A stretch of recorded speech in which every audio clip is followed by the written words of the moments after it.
Hello dear friends, welcome to Lincy's link.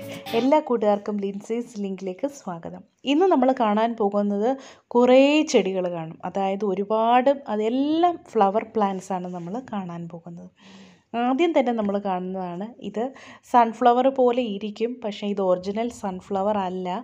ഇതൊരു false sunflower ആണ്. അതായത് മെക്സിക്കൻ സൺഫ്ലവർ അറിയപ്പെടുന്ന ഒരു പ്ലാന്റ് ആണിത്. ഇതിലെ പൂക്കൾ കണ്ടു കഴിഞ്ഞാൽ സൺഫ്ലവർ പോലെ തന്നെ ഇരിക്കും. ഈ പൂവിന് വേറെ ഏതെങ്കിലും പേര് നിങ്ങൾക്കറിയാമെങ്കിൽ ഒന്ന് കമൻറ്റ് ചെയ്തേക്കൂ. ഇത് നമുക്ക് വളരെ ഈസി ആയിട്ട് പ്രൊപ്പഗേറ്റ് ചെയ്തെടുക്കാൻ പറ്റും. ഇതിൻ്റെ സീഡ്സ് നമ്മൾ പാകിയാണ് ഇതിൻ്റെ പുതിയ തൈകൾ ഉണ്ടാക്കുന്നത്.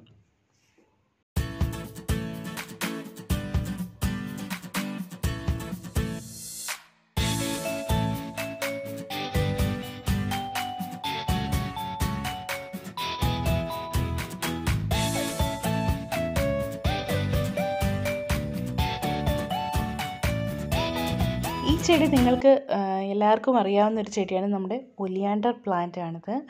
മീഡിയം ഒലിയാണ്ടർ എന്നറിയപ്പെടുന്ന ഈ പ്ലാന്റ്, ഇതിൻ്റെ ഒരുപാട് ഫ്ലവേഴ്സിന് ഒരുപാട് കളേഴ്സ് ഉണ്ട്. വൈറ്റ് ഉണ്ട്, പിങ്ക് ഉണ്ട്, റെഡ് ഉണ്ട്, അങ്ങനെ ഒത്തിരി കളേഴ്സ് ഉണ്ട്. നിങ്ങളുടെ കയ്യിൽ ഏത് കളറാണ് ഉള്ളതെന്നൊന്ന് കമൻറ്റ് ചെയ്യൂ. അന്നേരം ഇത് നമ്മുടെ പല ഡിഫറെൻറ്റ് കളേഴ്സ് ഉണ്ട്. ഇത് നമുക്ക് ഈസി ആയിട്ട് പ്രൊപ്പഗേറ്റ് ചെയ്യാൻ പറ്റും. ഇത് നമ്മുടെ കമ്പൊടിച്ച് നട്ട് കഴിഞ്ഞാൽ പുതിയ തൈകൾ നമുക്ക് വളരെ ഈസി ആയിട്ട് തന്നെ ഉണ്ടാക്കിയെടുക്കാൻ പറ്റും. ഇത് നിങ്ങൾക്ക് അറിയാവുന്ന ചെടിയാണോ? ഇപ്പം ഇത് വളരെ അപൂർവമായിട്ട് മാത്രമേ കാണുന്നുള്ളൂ. പണ്ടൊക്കെ ഒരുപാടുണ്ടായിരുന്ന ഒരു പ്ലാന്റാണിത്. കനകാംബരം എന്നാണ് ഇതിൻ്റെ പേര്. വേറെ ഏതെങ്കിലും പേര് നിങ്ങൾക്കറിയാമെങ്കിൽ കമൻറ്റ് ചെയ്യൂ. ഫയർ ക്രാക്കർ പ്ലാന്റ്സ് എന്നും ഇതിന് പേര് പറയപ്പെടുന്നുണ്ട്. ഇതിൻ്റെ പൂക്കൾ മാലയായിട്ടും അതുപോലെ തലയിൽ ചൂടാനും ഒക്കെ ഓരോരുത്തർ ഉപയോഗിക്കാറുള്ളതാണ്. വളരെ നല്ല ഭംഗിയുള്ള പൂക്കളാണ് ഇതിൻ്റെ. ഒരുപാട് പൂക്കൾ ഉണ്ടാവുകയും ചെയ്യും. ഇനി അടുത്തതായിട്ട് നമ്മൾ കാണാൻ പോകുന്നത്, ഈ പൂവിൻ്റെ പേര് നിങ്ങൾക്കറിയാമെങ്കിൽ കമൻറ്റ് ചെയ്യൂ. ഇതിന് ചാന്ദിനി എന്നാണ്, ഈ ചാന്ദിനി പൂവെന്നൊക്കെ പറയും. അതല്ലാതെ തന്നെ വളരെ നല്ല പൂക്കളാണ് ഇതിനുണ്ടാകുക. ഇതിൻ്റെ പൂക്കളുടെ കളറ് തന്നെ നല്ല മുല്ലപ്പൂ പോലത്തെ കളറാണ്. വളരെ നല്ല ഭംഗിയുള്ള പൂ. നിലത്തെല്ലാം ഇതിൻ്റെ പൂക്കൾ വീണ് കിടക്കുകയാണ്.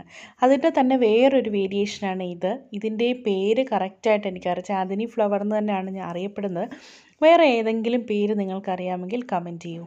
വളരെ ബ്യൂട്ടിഫുൾ, അതായത് അതിൻ്റെ പൂക്കളൊക്കെ കുറച്ചുകൂടെ മറ്റതിനെ അപേക്ഷിച്ച് ഇതിൻ്റെ പൂക്കൾക്ക് ഒന്നുകൂടി ഒരു ഫ്ലഷി ആയിട്ടുള്ളൊരു പൂക്കളാണിത്. ഇത് നമുക്ക് നട്ടുവെക്കുകയാണെങ്കിൽ ഒത്തിരി നല്ലതാണ്. ഇതിൻ്റെ തൈയാണ് നടുന്നതെന്നാണ് എൻ്റെ ഒരു അറിവ്.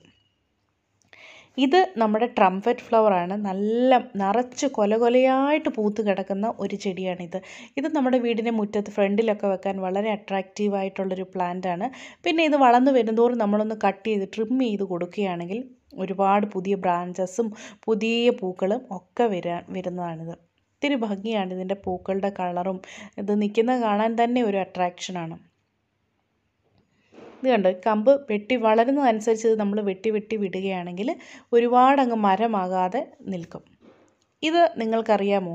ഇത് നമ്മുടെ തുളസിയാണ്. തുളസി നിങ്ങൾക്കറിയാമോ? ഒരുപാട് ടൈപ്പ് തുളസിയുണ്ട്. കൃഷ്ണ തുളസിയുണ്ട്. ഇത് വേറൊരു തുളസിയാണ്. ഇതാണ് നമ്മൾ ബേസിൽ സീഡ്സ് ആയിട്ടൊക്കെ ഉപയോഗിക്കുന്നത്. ഇതിൻ്റെ സീഡാണ്. ഇതിൻ്റെ സീഡ് നമ്മൾ എടുത്ത് ഉണക്കിയെടുക്കുകയാണെങ്കിൽ ബേസിൽ സീഡ്സ് ആയിട്ടൊക്കെ ഉപയോഗിക്കാം. ഇതിൻ്റെ ഇതിൻ്റെ അരി വീണ് ഒരുപാട് തൈകൾ ഇങ്ങനെ ഉണ്ടായി വരും. ഇതിന് ഒരുപാട് മറ്റേ കൃഷ്ണ തുളസിയെക്കാട്ടിലും ഇതിന് നല്ല മണമാണ്. നല്ലൊരു മണമാണ് ഈ ഒരു പ്ലാന്റിന്.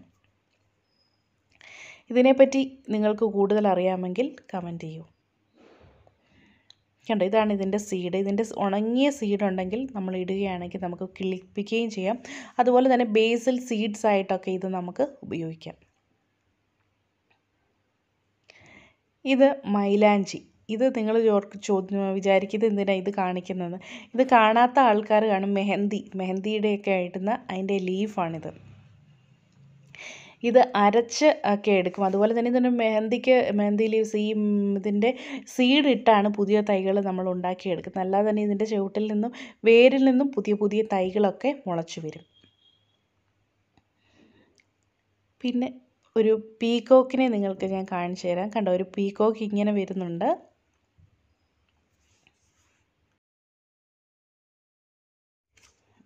ലിൻസീസ് ലിങ്ക് ഇതുവരെ നിങ്ങൾ സബ്സ്ക്രൈബ് ചെയ്തിട്ടില്ല എങ്കിൽ പ്ലീസ് സബ്സ്ക്രൈബ് ചെയ്യുക.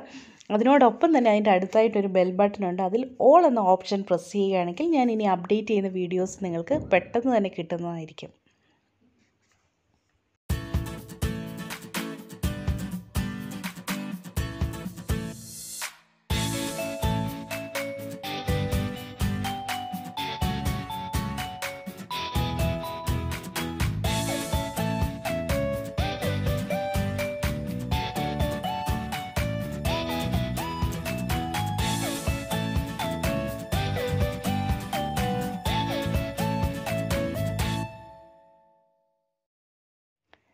ഇത് എന്തിൻ്റെ തൈയാണെന്ന് നിങ്ങൾക്കറിയാമെങ്കിലൊന്ന് കമൻറ്റ് ചെയ്യൂ.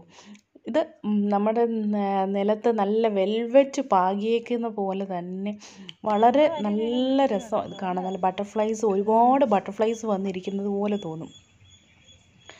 അത്രയ്ക്ക് ബ്യൂട്ടിഫുൾ ആയിട്ടുള്ള കുഞ്ഞു കുഞ്ഞു തൈകളാണ് ഈ സ്ഥലം മുഴുവൻ. ഇത് എന്തിൻ്റെ തൈയാണ് നിങ്ങൾക്ക് അറിയാമെങ്കിൽ ഒന്ന് കമൻറ്റ് ചെയ്യും. അതുപോലെ തന്നെ ഇത് നമ്മുടെ മതിലയിൽ ഇങ്ങനെ ഈ ഒരു മുള്ളുവേലിയിൽ ഇങ്ങനെ പടർന്ന് കിടക്കുന്ന ഒരു ചെടിയാണിത്. ഇതിൻ്റെ പൂ കണ്ടോ, നല്ല ഭംഗിയുള്ളൊരു പൂവാണ്. അതുകൊണ്ടാണ് ഞാൻ നിങ്ങളുമായിട്ട് ഷെയർ ചെയ്യാമെന്ന് ഓർത്തത്. ഇതാണ് മാങ്ങാനാറി എന്ന് പറയുന്ന ചെടിയുടെ പൂവ്. അടുത്തതായിട്ട് നമ്മൾ കാണാൻ പോകുന്നത് പെരിവിങ്കി എന്ന് പറയുന്ന ഈ ഒരു പ്ലാന്റ്. ഇംപേഷ്യൻസ് എന്ന് പറയുന്നതും അത് തന്നെയാണ് എന്നാണ് എനിക്ക് തോന്നുന്നത്. ഇതിനും നല്ല വൈറ്റ് കളറുണ്ട്, അതുപോലെ തന്നെ പർപ്പിൾ കളറ്, ഈ ഒരു കളറ് ഒക്കെയുണ്ട്. വളരെ ബ്യൂട്ടിഫുൾ ഫ്ലവേഴ്സാണ് ഇതിന് ഉണ്ടാകാറ്.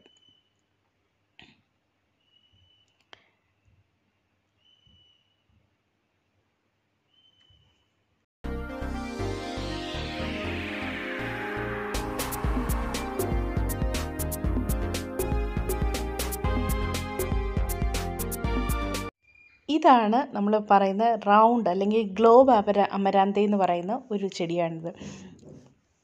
ഇതിന് വേറെ ഏതെങ്കിലും പേര് നിങ്ങൾക്കറിയാമെങ്കിൽ കമൻറ്റ് ചെയ്യൂ. ഇതിനൊരു പേര് എനിക്കറിയാമായിരുന്നു, പക്ഷേ ഞാൻ മറന്നുപോയി. നിങ്ങളൊന്ന് കമൻറ്റ് ചെയ്തേക്കും. നല്ല ബ്യൂട്ടിഫുൾ പർപ്പിൾ കളറിലുള്ള ഇങ്ങനത്തെ ഗ്ലോബ് പോലെ ഇരിക്കും. അത് കാണാൻ നല്ല ഭംഗിയാണ്. ഒരു സ്ഥലത്ത് നമ്മൾ നടുകയാണെങ്കിൽ നല്ല പൂക്കളായിട്ട് ഇങ്ങനെ നിൽക്കുന്നതാണ്. ഗ്ലോബ് അമരാന്ത എന്നാണ് എൻ്റെ ഒരു അറിവ്. ഇത് നമ്മുടെ മാങ്ങാനാറി എന്ന് പറയുന്ന പൂവ്. ഇതൊരു കാക്ടസ് ആണ്. അത് കാണാൻ നല്ല ഭംഗിയാണ്. ഇങ്ങനെ നിൽക്കുകയാണ്. കാക്ടസ് നമുക്കറിയാം, എല്ലാവർക്കും അറിയാമായിരിക്കും. ഒരുപാട് വെള്ളമൊന്നും വേണ്ട, വളരെ ഈസി ആയിട്ട് കിളിച്ച് വരുന്ന ചെടികളാണ് കാക്ടസ്. പിന്നെ അതിൻ്റെ നിറച്ച് മുള്ളായിരിക്കും. അത് കാണാൻ ഒത്തിരി ഭംഗിയായിട്ട്, ഒരുപാട് വെള്ളമൊന്നും വേണ്ട. അടുത്തതായിട്ട് നിങ്ങൾ കാണാൻ പോകുന്നത് ഒരു മതിൽ നിറച്ച് നമ്മുടെ ബൊഗെയിൻ വില്ലാസാണ്. ഇതിൻ്റെ പല നിറത്തിലുള്ള ബൊഗെയിൻ വില്ലാസ് നട്ടിട്ടുണ്ട്. ഇത് മുള്ളുവേലിയിലാണ് നമ്മൾ ഈ ബൊഗെയിൻ വില്ലാസ് പടർത്തി വിട്ടിരിക്കുന്നത്. അന്നേരം മതിലിന് പകരമായിട്ട് തന്നെ നമുക്ക് ഈ ബൊഗെയിൻ വില്ലാസ് ഇതേപോലെ നട്ട് പിടിപ്പിച്ചെടുക്കാൻ പറ്റും. ഒരുപാട് നല്ല ഭംഗിയാണ് കാണാൻ. അതുമാത്രമല്ല, ഇതിൻ്റെ പൂക്കൾ നിറയെ നിൽക്കുന്നത് കാണാൻ തന്നെ ആ ഒരു ഏരിയയെ ഒരുപാട് ബ്യൂട്ടിഫുള്ളാക്കി മാറ്റും. കണ്ടോ, നിങ്ങൾക്ക് കാണാൻ പറ്റും. ഇതിൻ്റെ പല നിറത്തിലുള്ള ചെടികളാണ് ഈ മതിലിന് ചുറ്റും നട്ടു വെച്ചിരിക്കുന്നത്. ബൊഗെയിൻ വില്ലാസിൻ്റെ ഒരുപാട് നിറത്തിലുള്ളതുണ്ട്. ഇതൊക്കെ നിങ്ങൾക്ക് ഞാൻ കാണിച്ചു തരാം. ഇപ്പോൾ ഇതിൻ്റെ ഒരു കളറാണ്. ഇതിൻ്റെ പല വൈറ്റ് ഉണ്ട്, അതുപോലെ തന്നെ റെഡ് ഉണ്ട്. അങ്ങനെ പല നിറത്തിലുള്ള ബൊഗെയിൻ വില്ലാസ് ഉണ്ട്. നമ്മൾ ബൊഗെയിൻ വില്ലയുടെ കെയർ എന്ന് പറഞ്ഞാൽ പ്രത്യേകിച്ച് നമ്മൾ ശ്രദ്ധിക്കേണ്ട കാര്യം, ടൈംലി നമ്മളത് ട്രിം ചെയ്ത് കൊടുക്കണം. ഒരു സീസണിൽ പൂവിൻ്റെ പൂത്ത് കഴിയാൻ നേരം നമ്മൾ ട്രിം ചെയ്ത് കൊടുക്കുക. അതുപോലെ തന്നെ നല്ലത് രീതിയിൽ എല്ലുപൊടിയും ചാണകപ്പൊടിയും ഒക്കെ ഇട്ട് കൊടുക്കുകയാണെങ്കിൽ നല്ലതുപോലെ ബൊഗെയിൻ വില്ലാസ് പൂത്ത് വരുന്നത് കാണാൻ പറ്റും. അതുപോലെ തന്നെ എല്ലാ ചെടികൾക്കും ആവശ്യമായിട്ടുള്ളൊരു കാര്യമാണ് NPK, അതായത് നൈട്രജൻ, ഫോസ്ഫറസ്, പൊട്ടാഷ്യം ഒക്കെ. അതൊക്കെ നമ്മൾ ഒരുപാട് ഇട്ടില്ലെങ്കിലും വളരെ ചെറിയ അളവിൽ ഇട്ട് കൊടുത്താലും മതി. ചെടികളൊക്കെ നല്ലതുപോലെ പൂത്ത് വരും. അതുപോലെ തന്നെ നമ്മൾ കറക്റ്റ് ടൈമിൽ വെള്ളം ഒഴിച്ചു കൊടുക്കുക. വാട്ടറിങ് അത് വളരെ ഇമ്പോർട്ടൻ്റ് ആയിട്ടുള്ളതാണ്. ചെടിച്ചട്ടിയിൽ വെച്ചാലും നമ്മുടെ ബൊഗെയിൻ വില്ലാസ് കാണാൻ ഒരുപാട് നല്ല ഭംഗിയാണ്. അല്ലാതെ നമ്മൾ ഇങ്ങനെ മരത്തേലോ അല്ലെങ്കിൽ ഇങ്ങനെ മുള്ളുവേലിയിലോ ഒക്കെ പടർത്തി വിടാനും നല്ല ടൈപ്പ് ചെടിയാണ് ഈ ബൊഗെയിൻ വില്ലാസ്.